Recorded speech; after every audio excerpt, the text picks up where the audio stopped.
हर दिन एक एहसास नया है, सपनों का आकाश नया है। सूरज सी मुस्कान लिए चल दिए हैं अपने सपनों की ओर। राह नई है, जोश नया है, मन में एक विश्वास नया है। सुप्रभातम, स्वागत है आपका इस विशेष कार्यक्रम में। मैं हूं किरण भारद्वाज।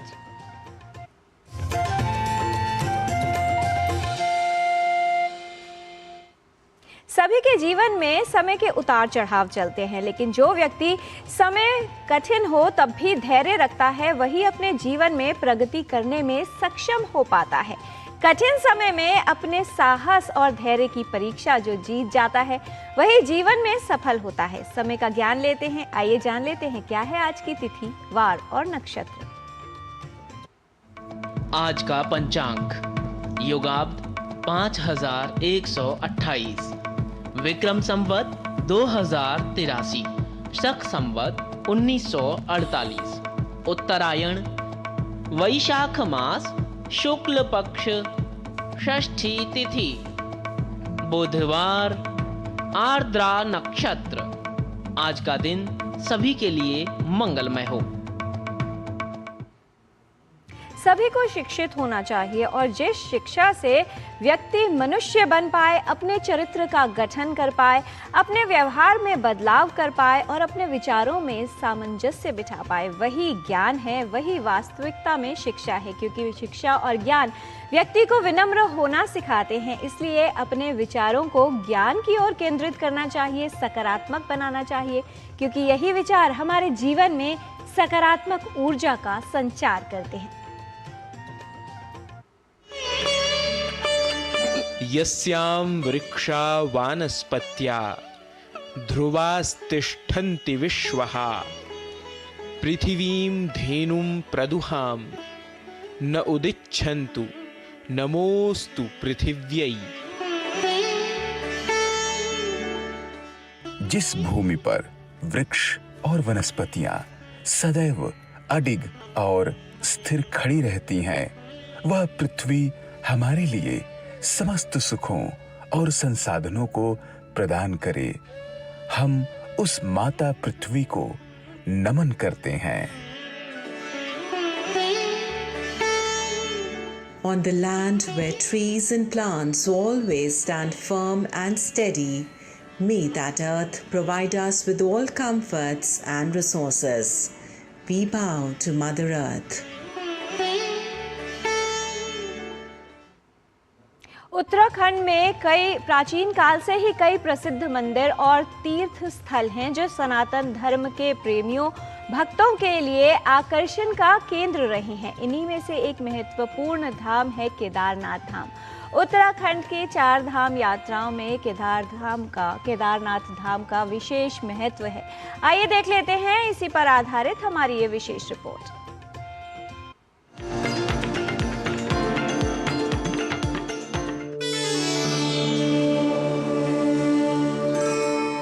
उत्तराखंड को देवभूमि के नाम से भी जाना जाता है।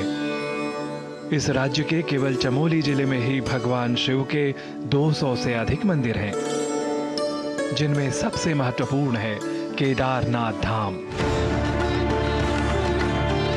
यह मंदाकिनी नदी के तट पर स्थित भगवान शिव का एक प्रमुख ज्योतिर्लिंग मंदिर है।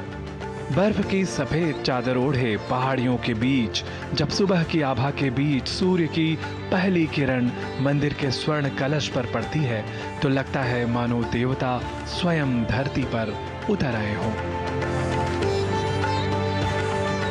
समुद्र तल से करीब 3583 मीटर की ऊंचाई पर स्थित यह मंदिर सनातन धर्म में स्वीकृत 4 धाम यात्रा का महत्वपूर्ण भाग है। पौराणिक कथानुसार महाभारत युद्ध में पांडवों द्वारा कौरवों पर विजय प्राप्त करने के बाद पांडवों को अपने ही सगे संबंधियों की हत्या करने का अपराध बोध हुआ और उन्होंने यहीं पर प्रायश्चित के लिए भगवान शिव की आराधना की। इस मंदिर का निर्माण मूल रूप से 8वीं शताब्दी में जगत गुरु आदि शंकराचार्य द्वारा करवाया गया था। मंदिर के द्वार के बाहर शिव के वाहन नंदी की एक विशाल प्रतिमा रक्षक के रूप में अवस्थित है। निश्चय ही भगवान शिव को समर्पित केदारनाथ मंदिर की वास्तुकला अत्यंत उत्कृष्ट है। मंदिर एक विशाल आयताकार चबूतरे पर बनी बड़ी बड़ी शिलाओं से निर्मित है। मंदिर तक पहुंचने के लिए विस्तृत सीढ़ियां हैं जो पवित्र गर्भगृह तक जाती हैं। यहां पाली भाषा में शिलालेख भी उत्कीर्ण प्राप्त होते हैं। मंदिर के गर्भगृह की भीतरी दीवारों पर विभिन्न देवताओं की आकृतियां और पौराणिक कथाओं के दृश्य भी उकेरे गए हैं। अत्यंत विशाल और भूरे रंग के शिलाखंडों से निर्मित यह मंदिर यह सोचने पर विवश करता है कि कई शताब्दी पूर्व इन भारी शिलाखंडों से मंदिर का निर्माण किस तरह संभव हुआ होगा। केदारनाथ धाम मंदिर सामान्य लोगों के लिए प्रायः 6 महीने की अवधि के लिए ही खुला रहता है। हर साल अप्रैल मई में एक शुभ मुहूर्त में इसके द्वार उद्घाटित होते हैं, जो अक्टूबर नवंबर में भारी बर्फबारी के साथ ही 6 महीनों के लिए बंद कर दिए जाते हैं। जब मंदिर के कपाट बंद होते हैं तब यहाँ प्रतिष्ठापित देवता की मूर्ति को ऊखी मठ के ओंकारेश्वर मंदिर में लाकर पूजा अनुष्ठान संपन्न किया जाता है। ऐसा कहा जाता है कि जब मंदिर का कपाट बंद होता है तब भैरवनाथ जी केदारनाथ धाम की रक्षा किया करते हैं। केदारनाथ धाम आस्था ही नहीं अपितु अदम्य साहस का भी उदाहरण है। साल 2013 की वह भीषण आपदा जिसने सब कुछ तहस नहस कर दिया था, पर बाबा केदार के पीछे खड़ी भीमशिला ने मंदिर को खरोंच तक नहीं आने दी थी। आज प्रधानमंत्री नरेंद्र मोदी के ड्रीम प्रोजेक्ट के तहत केदारपुरी पूरी तरह बदल चुकी है। चौड़ी सड़कें, भव्य घाट और भक्तों के लिए आधुनिक सुविधाएं।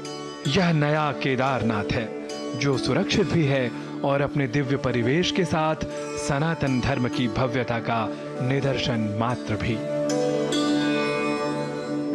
नारायण दत्त मिश्र के साथ गिरीश मिश्र की रिपोर्ट, डीडी न्यूज।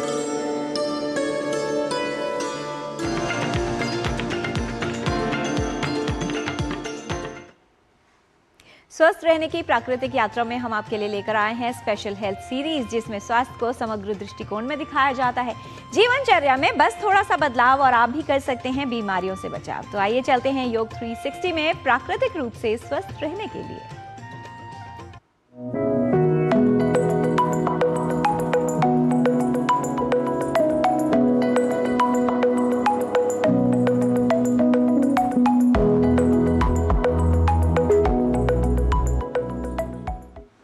योग 360 में आपका स्वागत है। बच्चों से लेकर बड़ों तक सभी बनेंगे हेल्दी विद योग 360। घुटनों में दर्द, चलना मुश्किल और सीढ़ियां चढ़ना तो मिशन इम्पॉसिबल। अगर आपके भी घुटने दर्द करने लगे हैं, कभी कभी आह कहकर आप अपने घुटनों को पकड़ने लगे हैं और जब आप घुटनों से सीढ़ियां चढ़ने की कोशिश करते हैं तो दर्द बढ़ता जा रहा है, तो आज का ये सेगमेंट खास आपके लिए है, क्योंकि आज हम आपके इस दर्द को दूर करने वाले हैं और आपको बताने वाले हैं सॉल्यूशंस घुटने के दर्द के लिए।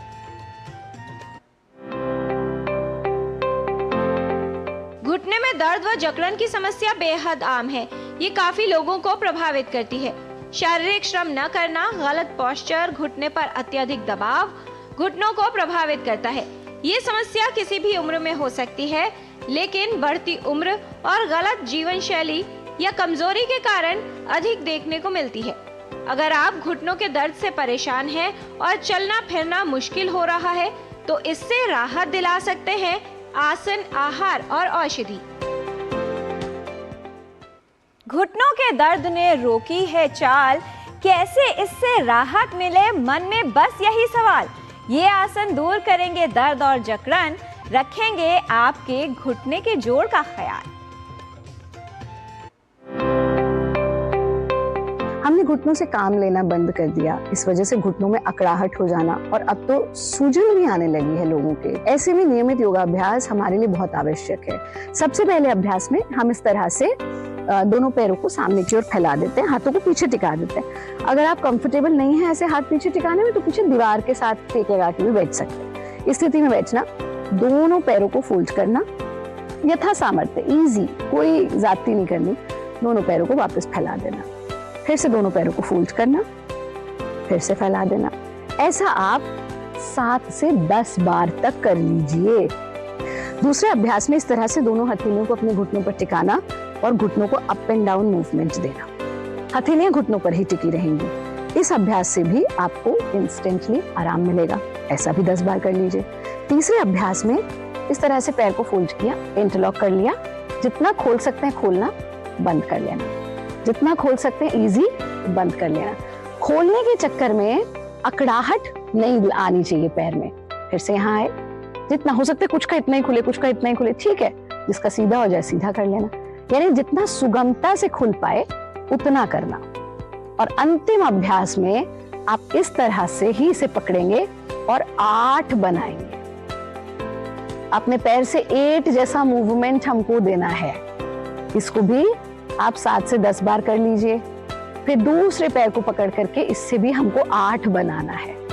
8 जैसा मूवमेंट देंगे तो आपके घुटनों पर जो घटित हो रहा है उससे आपके घुटनों की समस्याओं में आराम मिले। पैरों को बिल्कुल ढीला छोड़कर शिथिल हो जाएं और फिर धीरे से अपने आसन में बैठ जाएं। जब भी आसन में बैठेंगे करवट लेकर के बैठेंगे। बस एक चीज हमको ध्यान रखनी है, रात्रि में सोने से पहले थोड़ा सा तिल का तेल लेकर के उससे एंटी क्लॉकवाइज बहुत हल्के हाथ की मसाज अपने घुटनों में जरूर दें। आज संभल जाएं तो कल होगा आसान। रखें कुछ चीजों से परहेज, आहार में करें कुछ बदलाव। घुटनों का दर्द फिर से नहीं करेगा परेशान। घुटनों में दर्द कब शुरू होता है? जब हमारे शरीर में वात बढ़ता है और आम बढ़ता है। पथ्याहार में हमें नित्य उष्ण स्निग्ध और हमें सुपाच्य आहार लेना चाहिए, जिसमें रोज हम नित्य स्नेह या तेल की मात्रा में हम ध्यान रखें कि 1 से 2 चम्मच हमें गाय का घी रोज खाना है। और इसके अलावा हम नारियल का तेल का इस्तेमाल भी कर सकते हैं। मसालों में ध्यान रखें, शुंठी, हल्दी, जीरा, दालचीनी, लहसुन का रोज इस्तेमाल करें। जलीय पदार्थों में वेजिटेबल सूप्स या वेजिटेबल स्ट्यू जो होता है इसका हम सेवन कर सकते हैं। हम साथ में ही पका हुआ अनाज जैसे कि किनोआ है या ओट्स है, इसका हम सेवन नित्य हम कर सकते हैं। साथ ही में आहार में फाइबर्स को प्राप्ति करने के लिए हमें हरी पत्तेदार सब्जियां, सीजनल ग्रीन लीफी वेजिटेबल्स जैसे कि पालक है, सरसों है, मेथी, बथुआ है, इनका हमें सेवन करना चाहिए। दालों में छिलके वाली मूंग और मसूर का सेवन करना है। जल में या हमें पानी में नित्य पानी, गुनगुना जल ही पीना चाहिए दिन भर, और ये रोज का सेवन करना है इसका। चाय की जगह जो हम रोज चाय पीते हैं उसको रिप्लेस करें, हम अदरक वाली चाय लेना चाहिए, जिससे कि हमारे शरीर में आम का पाचन होगा और जो घुटनों में दर्द है उसकी शिकायत में कमी आएगी। हमें जरूर से कोल्ड ड्रिंक्स, आइसक्रीम्स या रेफ्रिजरेटेड फूड्स या फ्रोजन फूड्स का इस्तेमाल बिल्कुल नहीं करना है, क्योंकि ये चीजें वात बढ़ाती है। और इसके साथ भी हमें टोमेटोज और पोटैटो का सेवन कम से कम करना है, और रात्रि में सोते समय हल्दी वाला दूध पीना है। घुटने बोले अब बस करो भाई, सब कुछ करके देखा पर राहत ना पाई। दर्द और जकड़न से अगर जीतनी है लड़ाई तो आयुर्वेदिक उपाय और ये औषधियां जरूर करें ट्राई।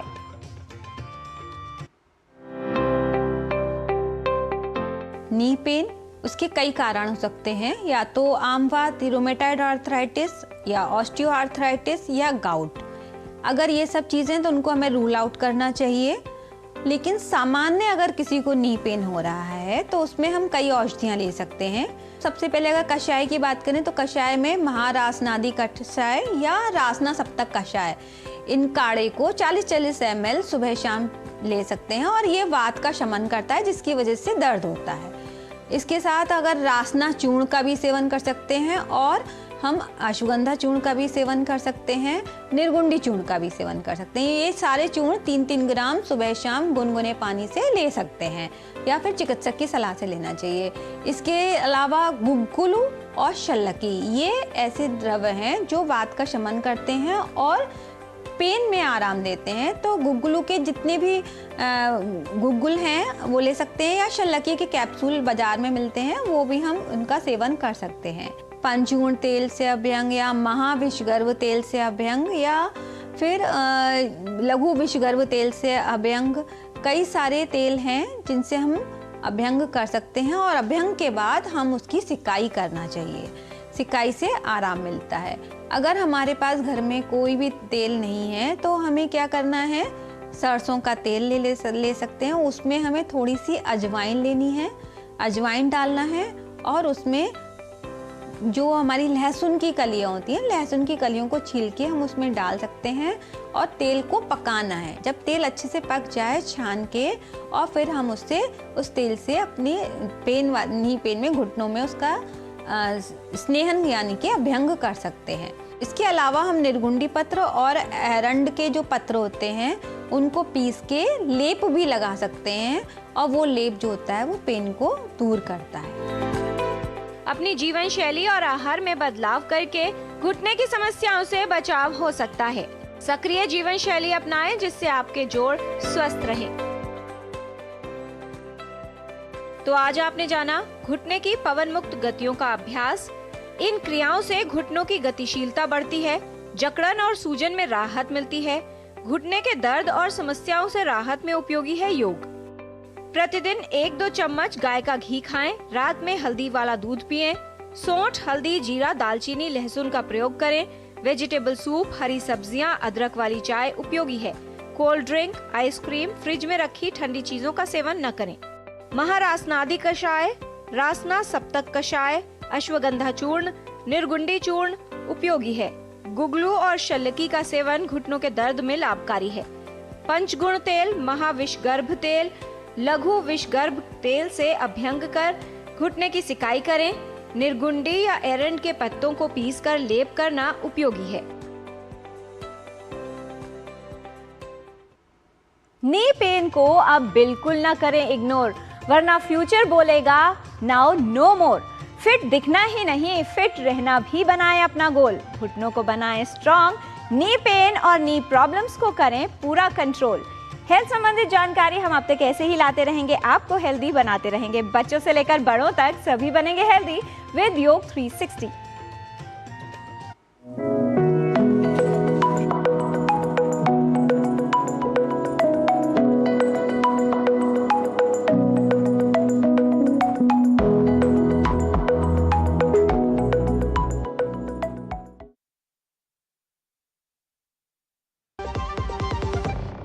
जरा सी हंसी दुलार जरा सा,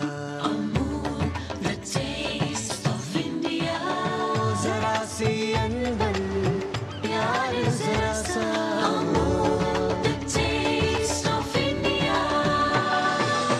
यही तो अमूल है स्वाद इंडिया का, यही तो अमूल है।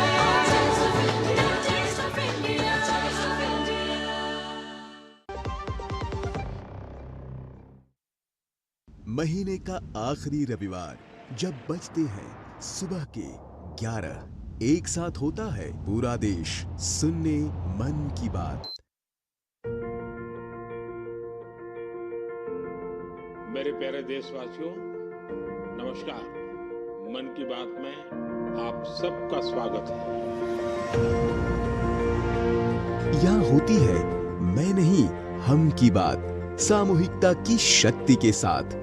मोदी जी के साथ देश का संवाद और जन जन से सीधा जुड़ाव। साथ आते हैं करोड़ों दिल और होती है देश के छोटे कस्बों गांव में उभरते इनोवेटिव आइडियाज की बात। अपनी सेवा से समाज बदलने में जुटे साइलेंट हीरोज की बात। भाषा और परंपरा, विज्ञान और विरासत की बात। विदेश में भारतीय संस्कृति की बात। अन्नदाता की मेहनत, नारी शक्ति की लगन, खेल का जज्बा, युवाओं की आकांक्षा, भारतीय श्वान से लेकर पेड़ और प्रकृति की बात, योग और आयुर्वेद से आरोग्य की बात, स्वच्छता से लेकर हर घर तिरंगा की बात। आत्मनिर्भर बनते, विकसित होते, विश्व बंधु भारत की बात, मन की बात, जिसमें है एक भाव नेशन फर्स्ट, जहां हर कहानी बनती है किसी और के लिए हौसला। बात देश की, सबके मन की। मेरे लिए मन की बात ये एक कार्यक्रम नहीं है, मेरे लिए एक आस्था, पूजा, व्रत है। तभी तो रहता है इंतजार आए महीने का आखिरी रविवार और देश कहे चलो सुने मन की बात, आकाशवाणी और दूरदर्शन के नेटवर्क पर। कि वो सितारे जिनसे रोशन है हिंदुस्तान, ना कोई शोर ना कोई दिखावा, बस कर्म ही है जिन। ब्रेक के बाद आपका स्वागत है। किसी भी कार्य में दक्षता प्राप्त करने के लिए न सिर्फ पहले हमें उस कार्य को सीखना होता है, बल्कि निरंतर प्रयत्न करना होता है, उसके लिए प्रयास करना होता है, तभी उसमें कुशलता आती है, दक्षता आती है। जब बात होती है भाषा के ज्ञान की, तो भाषा को सीखकर उसे अपने व्यवहार में लाना यानी उसका अभ्यास करना अति आवश्यक है। आइए चलते हैं संस्कृत पाठशाला में हमारे सहयोगी डॉक्टर गवीश द्विवेदी के साथ, लेते हैं संस्कृत का ज्ञान और अभ्यास करते हैं संस्कृत के कुछ शुद्ध वाक्यों का, शुद्ध शब्दों का।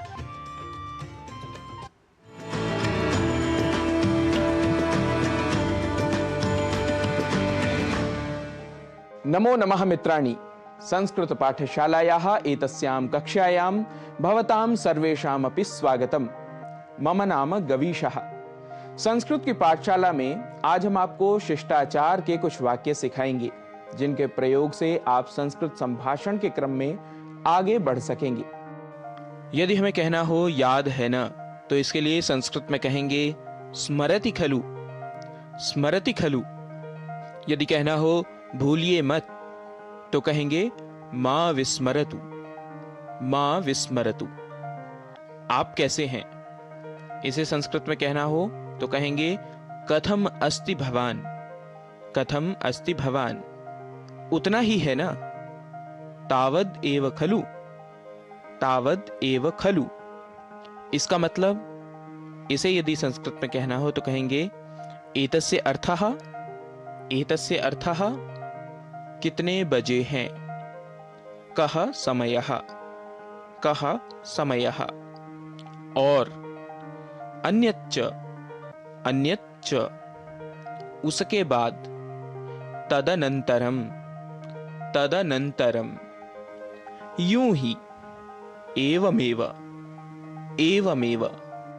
कहना हो मजा आ गया तो कहेंगे महान आनंदः, महान आनंदः। वैसा नहीं, तथा न, तथा न। हाँ, आम, आम, आम इस पद का प्रयोग संस्कृत में हाँ, यस के लिए किया जाता है। कोशिश करता हूं, प्रयत्नम करोमि, प्रयत्नम करोमि। कहना हो नहीं हो सकता तो संस्कृत में कहेंगे न शक्यते, न शक्यते। ऐसा मत कहिए तथा न वदतु, तथा न वदतु। वाक्य बनाना हो मैं वह नहीं जानता तो कहेंगे तद अहम न जानामि, तद अहम न जानामि।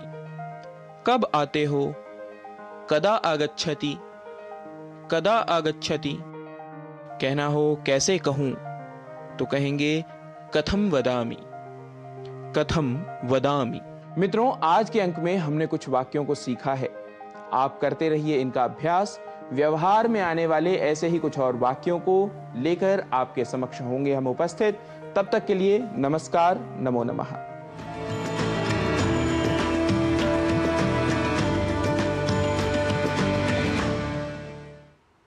तो आप भी अभ्यास करते रहिए, चाहे बात हो भाषा को सीखने की या फिर जीवन में कुछ कर दिखाने की। और अगर जीवन में निराशा आए या आपको लगे कि आप कर्म करते करते थक गए हैं या फिर फल नहीं मिल रहा, तो एक नन्ही सी चींटी को देखिए, क्योंकि नन्ही सी चींटी जब दाना लेकर चलती है, चढ़ती दीवारों पर 100 बार फिसलती है। चढ़कर गिरना, गिरकर चढ़ना न अखरता है। मन का विश्वास, रगों में साहस भरता है। आखिर उसकी मेहनत बेकार नहीं होती। कोशिश करने वालों की हार नहीं होती। इसलिए अपने जीवन में सदा कोशिश करते रहिए और अपनी वाणी और व्यवहार को अच्छा रखिए। जिस प्रकार अंधकार में मीठा खाया जाए या उजाले में उसका स्वाद मीठा ही होता है, ठीक उसी प्रकार चाहे जाने अनजाने किसी को बिना बताए अच्छे कर्म किए जाएं, उनका विश्वास ये है कि उनका जो परिणाम है वो अच्छा ही होगा। दूसरों के लिए सद्भाव रखिए, सभी के लिए प्रेम भाव रखिए और अपने कर्म करते रहिए, क्योंकि जीवन में कर्म करते रहना बहुत आवश्यक है। और अगर किसी की कोई बात आपको अच्छी नहीं लगती तो कभी कभी मौन रहना ही अच्छा है, क्योंकि जो संदेश मौन रहकर दिया जा सकता है वो शब्दों में नहीं, और जो अपने हृदय से दिया जा सकता है वो हाथों से नहीं। अगर किसी को देना चाहते हैं तो अच्छा समय दीजिए, अपनों के साथ समय बिताइए और ख़ास तौर पर उनका विशेष ध्यान रखिए। आज के कार्यक्रम में इतना ही। हमारी पूरी टीम को दीजिए अनुमति। नमस्कार।